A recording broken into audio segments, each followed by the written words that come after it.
राधे राधे दोस्तों। आज मैं आपको राधा रानी जी की बहुत ही प्यारी लीला सुनाऊंगी। उस लीला का नाम है नूपुर लीला। राधा रानी जी के एक भक्त थे जिनका नाम श्री कृष्ण दास जी था। उनके मन में इच्छा जागी कि वे निकुंज में श्री राधा रानी एवं श्री राधा रमन जी की सेवा करें। उन्होंने अपनी इच्छा श्री जीव गोस्वामी जी को बताई। श्री जीव गोस्वामी जी ने उन्हें मानसी सेवा में निशांत लीला के समय निधिवन में राधा दासी के रूप में झाड़ू लगाने का आदेश दिया।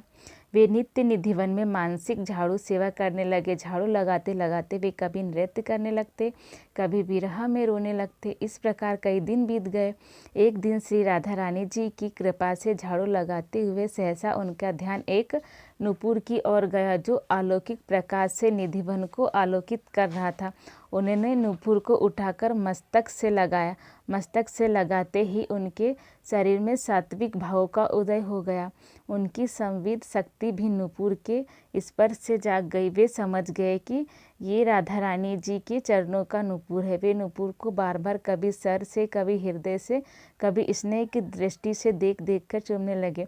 फिर प्रेम से व्याकुल हो रो रो कर कहने लगे, स्वामिनी जी, तुमने नूपुर के दर्शन दिए परंतु नूपुर सहित चरणों के दर्शन क्यों नहीं दिए? ऐसी कृपा कब होंगी जब इस नूपुर को तुम्हारे चरण कमल में धारण करने का सौभाग्य प्राप्त होगा।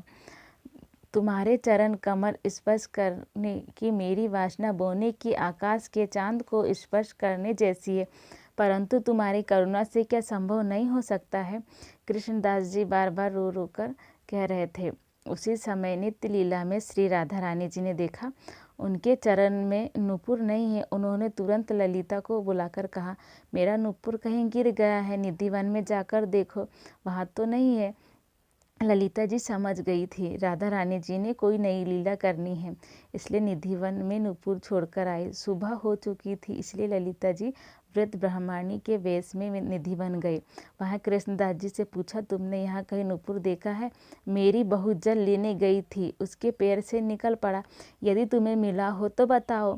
कृष्णदास जी बोले, मुझे मिला तो है, पर वह नूपुर तुम्हारा नहीं है, जिसे देखते ही मैं मूर्छित हो गया। स्पर्श करते ही प्रेम समुद्र में गोते खाने लगा।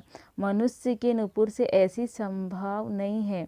जरूर ये नूपुर श्री राधा रानी जी का है। तुम्हें नहीं दूंगा, जिसका है उसी के चरणों में पहनाऊंगा।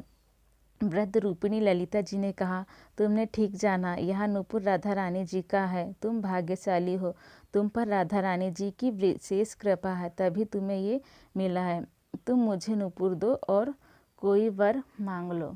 कृष्णदास जी ने सोचा, ये वृद्धा वर मांगने को कह रही है और नूपुर राधा रानी को देंगे। निश्चित ही राधा रानी जी की कोई सखी हो सकती है जो वृद्ध के वेश में आई हैं।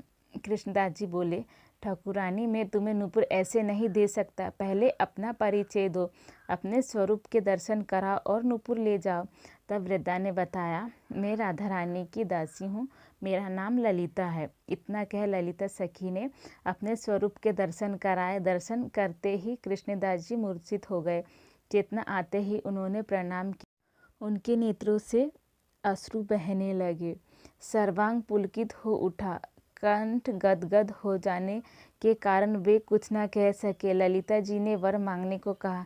कृष्णदास जी ने कहा, ऐसी कृपा करे कि आपकी दासी बन राधा कृष्ण की सेवा करूं, तुम्हें राधा कृष्ण प्राप्त हो। यह कह ललिता जी ने कान में मंत्र दिया, इस मंत्र का स्मरण करने से तुम्हें राधा जी के दर्शन प्राप्त होंगे।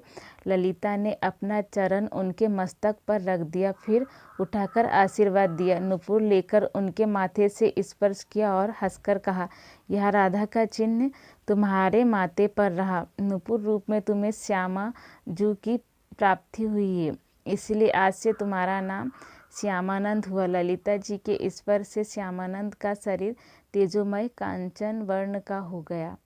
जय जय श्री राधा।